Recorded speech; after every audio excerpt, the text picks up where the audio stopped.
네, 여러분 안녕하십니까? 네, 일주일 만에 또 인사드립니다. 네, 주간 시장 분석 영상 시작하겠습니다. 네, 일단은 지난주 코스피, 네, 저희 장, 네, 제가 이제 반격이 이제 시작된다고 말씀을 드렸죠. 네, 그리고 네, 반격이 나왔어요. 네, 나왔고, 코스피 기준으로 이제 제가 지난주 영상이 아마 이제 터널 끝에 빛이 보인다. 네. 요 부분에서 제가 말씀드린 거죠. 예, 그러니까, 어디 보자. 이게, 그래요. 예. 이 부분에서 제가 말씀을 드린 거고, 그리고 그 주에 이제 좀 반등을 하고, 2200대를 다시 회복을 하고, 네. 지난주에는 2300, 까지 트라이를 했습니다. 트라이를 했지만 이제 2300을 돌파는 못했어요. 근데 제가 이제 지난주에 말씀을 드렸던 부분을 다시 좀 정리를 하면은 제가 이제 미국 옵션 만기 시장이 끝났기 때문에 그랬기 때문에 이제 슬슬 반등이 나오기 시작을 할 거다. 근데 이제 반등이 폭발을 하는 때는 아마도 FOMC 이유가 될 가능성이 높고 하지만 이번 주부터 이제 반등이 시작이 될 거다라고 제가 지난주에 말씀을 드렸고, 네. 나스닥도, 네. 제가 말씀을 드렸다시피 지난주 나스닥이 뭐 거의 뭐 최악이었죠. 예. 물론 금요일은 이렇게 올랐지만, 네. 그렇지만 이제 지금 이 상태가 200주선을 이제 역시나 거의 살려놨습니다. 네. 지난주에 200주선을 터치를 했고, 네, 물론 이번 주에는 돌파를 못했죠. 아직까지는 200주선을 회복을 못했지만, 제가 이제 그것도 말씀을 드린 게 역시 FOMC 이후에 네, 본격적인 반등장이 나올 거라고 제가 이제 말씀을 드렸고, 네, 그게 이제 다음 주입니다. 네, FOMC가 이제 다음 주 초에 네, 열립니다. 11월 1일, 네, 2일, 네, 미국 시간으로 아마 제 기억에 그런데 드디어 FOMC가 열립니다. 네. 이제 슬슬 전문가들이, 물론 연준 피본 이야기는 몇 주 전부터 나오긴 했어요. 근데, 슬슬 전문가들이 이제 바닥에서 턴을 할 거라고 예상하는 분들이 조금씩 늘어나더라고요. 예. 제가 너무 빨랐던 것 같습니다. 네. 예. 하지만 이제 슬슬 다른 전문가분들도, 네, 이제 시장이 이제 바닥을 찍고 네, 반등을 슬슬 시작을 할 거다라고 전망하시는 분들이 조금씩 늘어나고 있습니다. 네. 자, 일단은 지표를 보면서 좀 말씀드리면 일단 금리부터 봐야겠죠. 네, 금리가 지금 중요하니까 일단은 지난주에 상황이 안 좋았던 부분이 뭐가 있냐. 네, 드디어 네, 미국 10년물과 3개월 네, 금리가 역전이 됐습니다. 네, 역전이 됐고, 자, 이 얘기는 이제 경기 침체는 확정이라는 거예요. 물론 이미 이 부분을 증시는 선반영을 했기 때문에 일단은 먼저 오해하지 말으셨으면 좋겠는 게 이게 역전됐다고, 네, 이제 경기 침체가 바로 올 것이고 바로 이제 추가 하락이 있을 거다라고 네, 예상하시면 안 됩니다. 네. 지금 이 부분이 역전이 된 부분은 네, 잠시만요. 이게 소리가 들어가고 있나요? 네. 네. 모르겠네요. 들어가고 있는지. 안 들어가고 있으면 다시 녹음해야 되는데. 예, 어쨌든 자, 이 부분 역전된 부분은 이게 오고 나서 바로 경기 침체가 오는 건 아닙니다. 네. 일단은 지금 또 이 부분 미국 10년물과 3개월 금리가 역전되면 이게 무슨 공식처럼 경기 침체가 온다라는 부분이 아니고 이게 실질적으로 의미하는 부분이 뭐냐면 10년물과 3개월, 그러니까 장기와 단기가 역전이 되게 되면 은행들이 대출을 하기가 굉장히 힘들어져요. 네, 상황적으로. 그런데 결국에는 은행이 이 3개월과 10년물의 금리 차이를 먹는 거거든요. 대출을 한다라는 행위 자체가. 근데 이게 역전이 되면은 네, 대출을 할수록 손해겠죠. 예. 그렇기 때문에 결국에는 자금 시장의 유동성의 악화가 일어나는 부분이고 그렇기 때문에 당연히 경기는 이제 기업에 당연히 돈이 안 흐를 것이고 그렇기 때문에 기업 단에서 일어나는 부분이 가계 단에서도 이제 파급을 미치고 그렇게 단계적으로 경기 침체가 일어나는 부분이에요. 그렇기 때문에 지금 이게 당장 일어났다고 해서 당장 경기 침체가 오는 게 아닙니다. 평균적으로 일반적으로 16개월 정도의 기간이 걸려요. 평균으로 따지면. 물론 짧으면 6개월, 길면은 3년 정도 네. 기간이 걸릴 수가 있는데 일단은 지금 이 부분, 네, 일단 그렇습니다. 당장 경기 침체가 오는 건 아니고, 근데 이제 또 다른 부분이 뭐가 있냐면, 이 부분이 일어났으면 적어도 일어날 거라고 예상을 이미 2년, 10년 역전된 지는 좀 오래됐잖아요. 그러면 2년, 10년물이 역전이 됐으면 3개월, 10년물도 역전이 될 거다라고 예측이 가능하죠.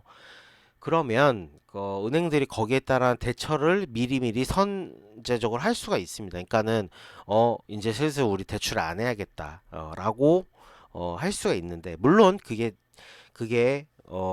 다시 그 전에 말씀드려야 될 게 그렇게 은행들이 예측을 하고 네 이제 대출을 쪼일 수가 있는데 근데 그런 실질적으로 그러고 있느냐 그렇지 않습니다. 네. 실질적으로 지금 은행의 예대율 그러니까는 예금을 대출하는 그 비율이 줄어들고 있지 않습니다. 계속 늘어나고 있어요. 추세적으로. 네. 그렇기 때문에 이 부분이 적어도 물론 그게 줄어들 수도 있고 앞으로 향후 상황이 어떻게 될지 모릅니다.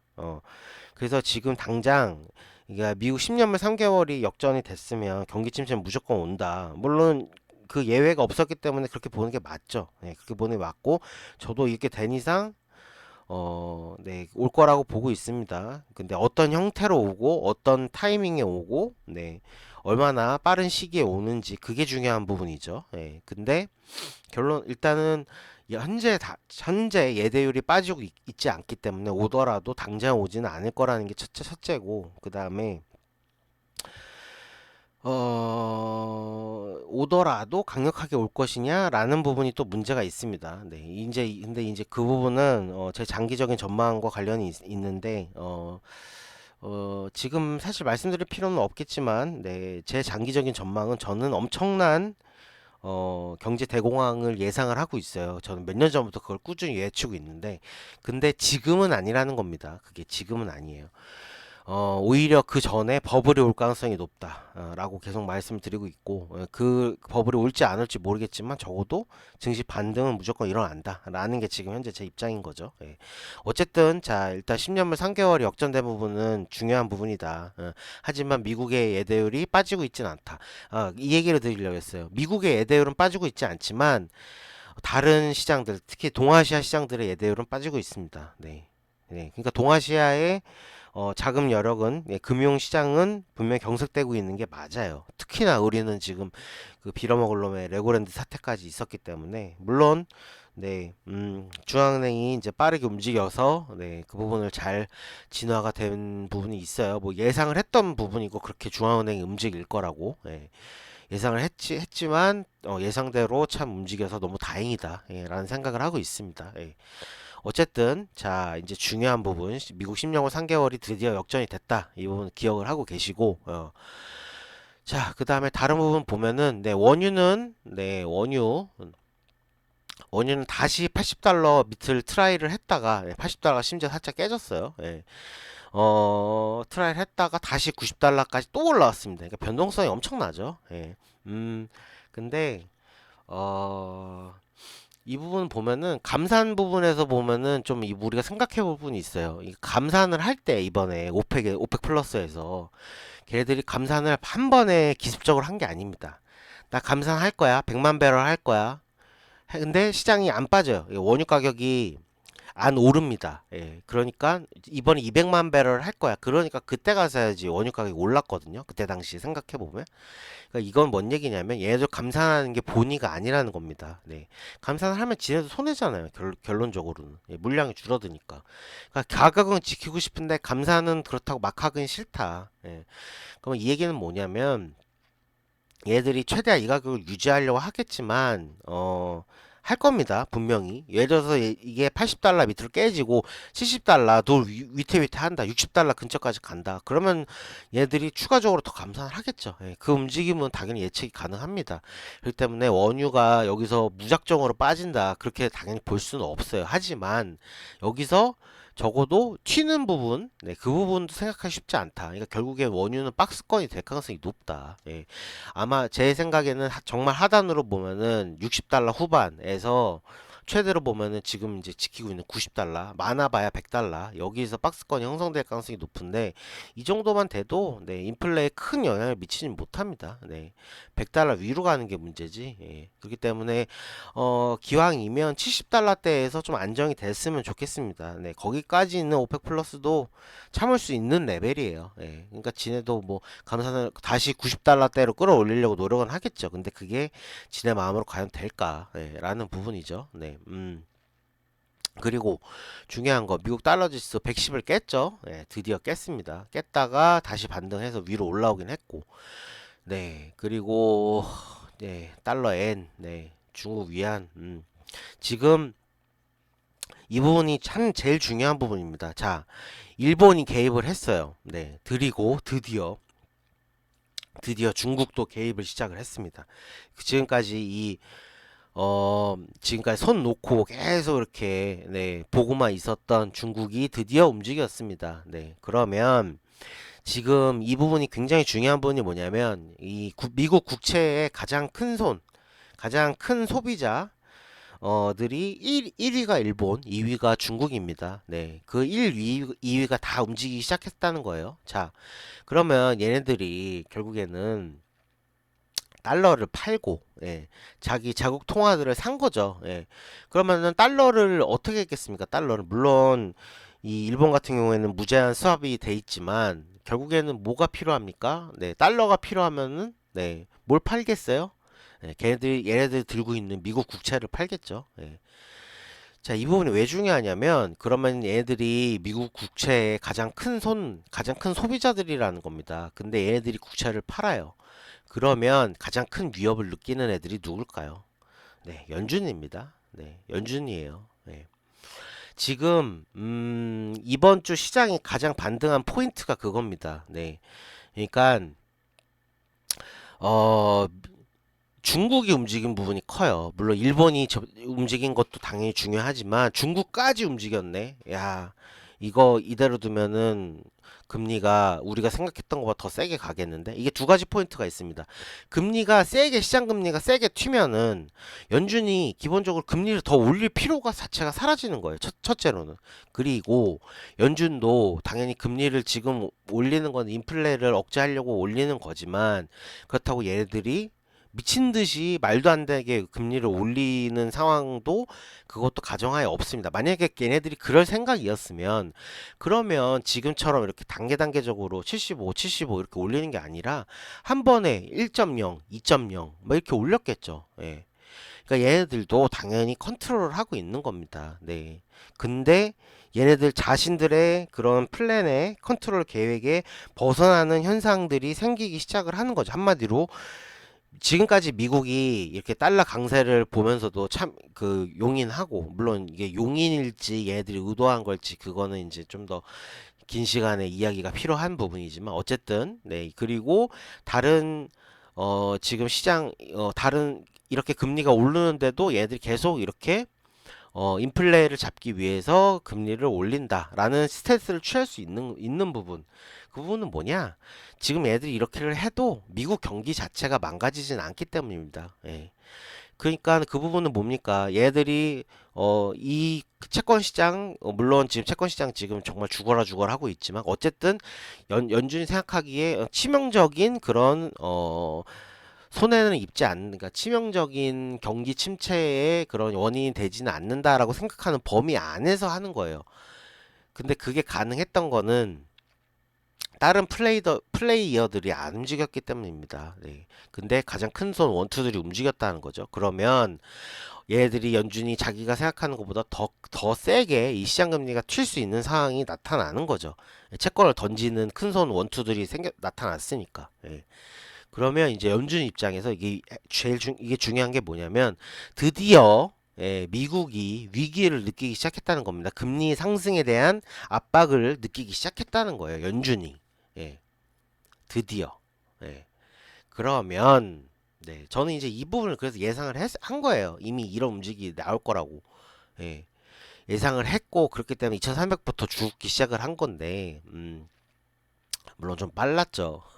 저는 그게 9월 달일 거라고 생각을 했는데 8월 9월 근데 이제 너무 빨랐고 네 어쨌든 드디어 나오기 시작을 했고요. 그러면 자 이 상황으로 이번 FOMC를 예상을 할 수 있는 겁니다. 자 이번 FOMC 물론 50bp 올리진 않을 거예요. 75bp 올리겠죠. 이 정도까지 얘기를 해놨으면. 하지만 75bp를 올리더라도 과연 어떤 이야기가 나올 것이냐. 만약에 75bp를 올리고 이런 이야기를 파월이 해요. 자, 이제 75, 이제 어느 정도 우리가 생각하는 금리 고점 레벨에 다가가기 시작한다. 추가 인상은 있을 수 있지만 적어도 속도 조절은 할 수 있다. 할 수 있는 가능성이 생겼다. 뭐 이 정도 얘기를 해봐요. 만약에 이번 FOMC 네 어떻게 되겠습니까? 네. 자, 사람들이 지금 연준 피벗 얘기를 하는데 그게 좀 오해하시면 안 되는 게 연준이 금리를 내린다라는 게 아니에요. 금리를 올리는 속도를 늦추기 시작하는 부분이 중요한 겁니다. 네. 그리고 그리고 또 전문가들 또 헛소리하는 놈들 많은데 뭐 내년에면 연준이 또 금리를 낮추기 시작할 거다. 저는 그렇게 보지 않습니다. 연준은 한동안 지금 이 정도 금리 4점대 혹은 5점대 초반 이 정도 금리를 유지할 겁니다. 적어도 내년 후반 정도까지는 유지할 가능성이 높아요. 근데 그러면 야 그 고금리에 어떻게 시장이 오르고 헛소리 하지 말라 그러십시오. 그 고금리에 시장은 오릅니다. 그러니까 중요한 건 속도고 그 상대성이고 그러니까 연준이 더 이상 금리를 올리지 않는다. 그러니까 올리지 않는다 혹은 내린다라는 게 중요한 게 아니라 75bp를 올리던 걸 50bp로 낮춘다. 그걸 더 25bp를 낮춘다. 이 부분이 중요한 거예요. 그러다가 더 이상 금리를 안 올린다. 라고 하면 그 부분이 중요한 부분이고 그 부분이 증시를 땡길 수 있는 부분입니다. 그리고 그 부분에 항상 랠리가 일어났어요. 사람들이 또 오해하는 게 연준이 오히려 금리를 낮추기 시작할 때 그때는 증시가 빠그라졌다. 이런 얘기도 많이 해요. 맞아요. 그 연준이 금리를 낮춘다라는 얘기는 뭐냐면 경기 침체가 확연하게 눈에 보이기 시작했다라는 거는 그 증조가 나타나기 시작했다라는 거죠. 그러면 이미 상황이 많이 안 좋은 상황이라는 겁니다. 혹은 여러 기업들의 줄 도산이 일어나는 상황일 수도 있고 그러지 않고서 연준이 금리를 내리지 않겠죠. 당연하죠. 코로나 때 연준이 금리 내린다고 증시가 당장 올랐습니까? 바로 오르지 않았어요. 그게 쌓이다 보니까 어느 순간 임계점을 넘기 시작할 그때 증시가 반등하기 시작했죠. 처음에 오르지 않았습니다. 오히려 처음에 더 큰 폭으로 떨어졌어요. 그러니까 뭔 얘기냐면 내년에 연준이 금리를 내려서 증시가 반등할 거라고 제가 보는 게 아닙니다. 연준은 금리를 내년에 낮추지 않을 겁니다. 적어도 유지할 거예요. 곧 그 4점대, 5점대 그 높은 금리에서. 그때 근데 시장은 반등을 한다고요. 물론 나중에 그게 내후년일 될지 혹은 2025년이 될지 그거는 이제 상황을 봐야겠지만 그때 연준이 금리를 내리기 시작할 때 그때는 시장이 크게 빠그라지겠죠. 그리고 그게 어느 정도의 폭일지 어느 정도의 공포일지는 저는 그게 엄청난 상황이 나올 거라고 예상을 하고 있지만 그건 나중에 어차피 지금 얘기하기엔 이르니까 나중에 이야기하고요. 그때는 정말 심각한 문제가 생기니까 연준이 금리를 낮추는 거고 그래서 시장이 빠지는 거. 그러니까 너무 단순한 걸 몰라요. 그러니까 전문가들이 연준이 금리 낮추기 시작하면은 오히려 증시 빠져. 뭘 모르네. 나는 답답한 소리를 그러니까 연준 피복 기대하지 마. 뭐 이런 소리들을 하고 있으니까 전문가라는 놈들이 진짜 어떻게 공부를 그렇게 하네요. 그걸 밥 벌어 먹으면서 어쨌든 예. 어쨌든 그래서 이제는 드디어 연준이 그러니까 결론은 뭐냐 이번 FOMC 75bp 그게 끝이다. 그게 제일 고점이다. 예. 12월에 50bp일지 75bp일지 모릅니다. 네. 근데 뭐 큰 상관이 없어요. 물론 현재로서 50bp가 될 가능성이 높아지고 있는 것 같은데 12월에 어 어쨌든 처음으로 줄기 시작을 한다. 예, 그리고 다른 수치들도 이제 줄어들기 시작할 겁니다. 인플레 제가 계속 말씀드렸다시피 인플레 고점은 이미 9월에 저희가 목도를 했다고 말씀드렸어요. 자, 인플레 고점 나왔습니다라고 제가 9월에 말씀드렸죠. 예. 인플레도 당연히 계속 빠지는 게 아닙니다. 네, 한동안 인플레가 유지는 될 거예요. 물론 지금의 고 인플레에서는 빠른 속도로 낮춰질 겁니다. 그래서 내년 아마 지금 현재 9%, 8%에서 내년 정도면 5%, 6%대 올해 말과 내년 초에 그런 게 형성이 되고 아마 내년 후반 정도 되면 2%대 근접하지 않을까 혹은 2024년 초까지 근데 그것도 높은 인플레입니다. 적은 지난 우리와 생각해 그동안 2% 인플레가 안 나와서 연준이 그렇게 돈을 풀어댄 거잖아요. 그동안 이렇게 저금리를 유지를 했던 거 아닙니까? 근데 2%가 이제 상시적으로 나온다라는 거는 이제 적은 인플레는 아닌 거죠. 그렇게 근데 그게 적어도 지금의 고인플레에서는 빠른 속도로 안정화가 될 거다. 5%, 6% 그리고 최종적으로 2%뭐 혹은 3%대까지. 그러니까 뭐 그런 거고요. 네, 그래서 결론은 다음 주 기대해 봅시다. 네, 기대를 해봅시다. 물론 시장은 항상 바닥에서 제일 큰 변동성이 나왔습니다. 저는 그게 그 바닥에서 큰 변동성이 나오는 게 아마도 지난주였다. 엄청 움직였죠. 하루에 3% 올랐다가 하루에 4% 빠지고 또 3% 올랐다가 4% 빠지고 나스닥 아주 미쳤죠. 계속 그랬어요. 3% 오르고 4% 빠지고 3% 오르고 5% 빠지고 막. 그러다가 드디어 200주 선에 거의 터치를 했고 아마도 하루 이틀 정도는 더 그런 움직임이 또 나올 수 있죠. 네, 그러니까 그런 부분은 뭐 각오하시고 뭐 그냥 뭐 아이 또 쇼하네 이렇게 생각하십시오. 그러면 될 것 같아요. 지표 또 추가로 좀 얘기하면은 빅스가 25까지 빠졌습니다. 이제 30에서 완전히 꺾여서 20대로 완전히 들어왔어요. 이 부분도 상당히 중요한 부분이고 비트코인도 이제 2만원대로 완전히 회복해서 2만 1,000원 위로 돌파 시도했다가 때려받고 다시 2만원대로 내려왔는데 뭐 이제 이 부분 잘 지켜줄 거라고 봅니다. 저도 물론 순간적으로 좀 다음 주 증시 흔들릴 때는 19,000원대 볼 수도 있지만 그러니까 결론 제가 계속 얘기했듯이 강력한 반등 이제 좀 기대해 볼 만할 것 같습니다. 삼성전자는 뭐 이미 삼성전자 볼까요? 삼성전자는 이미 6만 원대를 터치를 했습니다. 그러니까는 5만 원 적어도 5만 5천 원대에서만 사셨던 분이라도 뭐 10%좀 안 되게 얼추 먹었죠. 물론 뭐 다시 뭐 윗꼬리 달고 내려왔지만 저는 뭐 적어도 6만 원대는 일시적으로 회복을 할 거라고 보고 어디까지 뭐 갈지야 모르죠. 당연히 회복을 하더라도 업앤다운 업앤다운으로 가는 거니까. 근데 저는 일단은 이제 제가 바닥을 제대로 맞춘 게 맞다면 그리고 제가 제대로 투자한 게 맞다면 저는 일단은 내년 3, 4월 정도까지는 계속 이제 지속적으로 투자를 할 겁니다. 계속 들고 있는 종목은 제가 원하는 수익을 볼 때까지 계속 홀딩을 할 거고요. 내년 3, 4월까지는. 그리고 이제 수익 보고 난 종목은 또 추가로 재투자할 겁니다. 내년 3, 4월 전까지는. 그러니까 이제 제가 다시 종목 분석하는 때도 이제 머지 않았습니다. 그 생각보다 지난주 코스닥이 아직은 좋지는 않았어요. 특히 저희들이 많이 들고 있는 종목들 예를 들면 뭐 2차 전지나 뭐 태양광 신재생 에너지 뭐 이런 부분들 물론 남선알루미늄 이런 애들은 갔지만 남선알루미늄도 가고 또 주민터넷도 뭐 좀 움직이고 했죠. 근데 지난주에 오히려 바이오가 좀 많이 움직였어요. 예.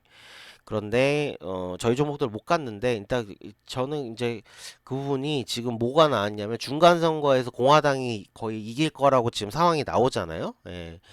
근데 이제 그러니까 결국에는 신재생의 악재다 뭐 이렇게 얘기하는 사람들이 있는데 그것도 뭣도 모르는 거죠. 예.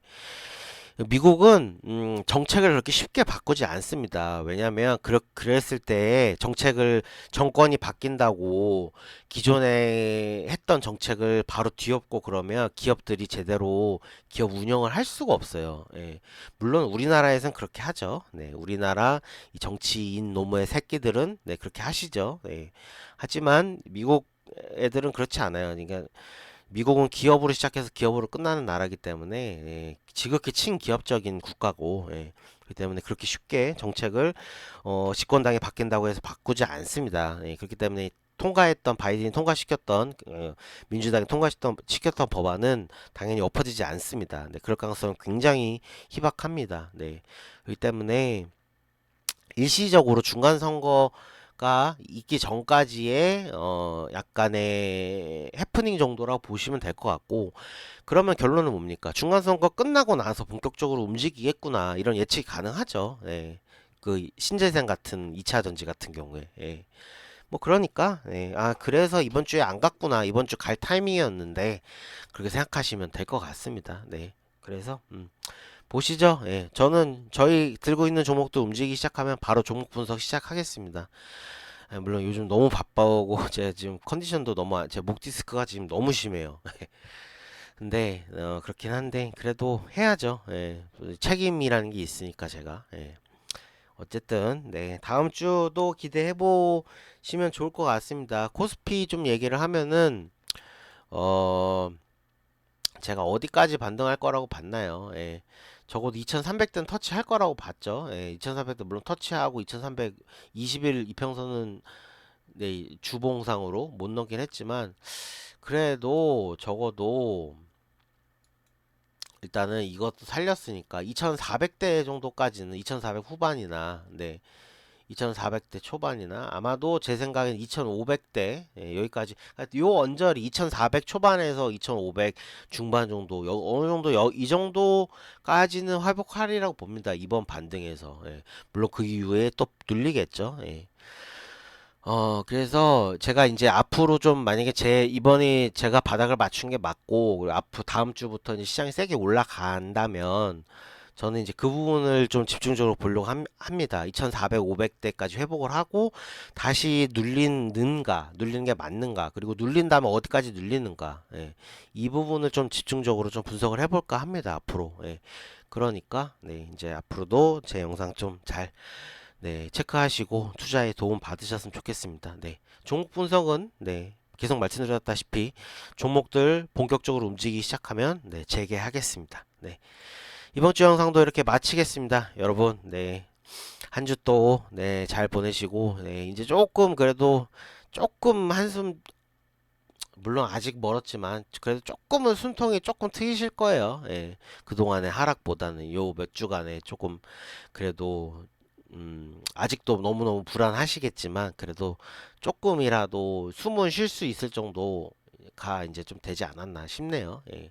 하지만 이제 시작이지 않나? 네, 저는 그런 생각을 합니다. 또 한 주 잘 보내시고요. 네, 네, 한 주 또 여러분 화이팅입니다. 네, 감사합니다.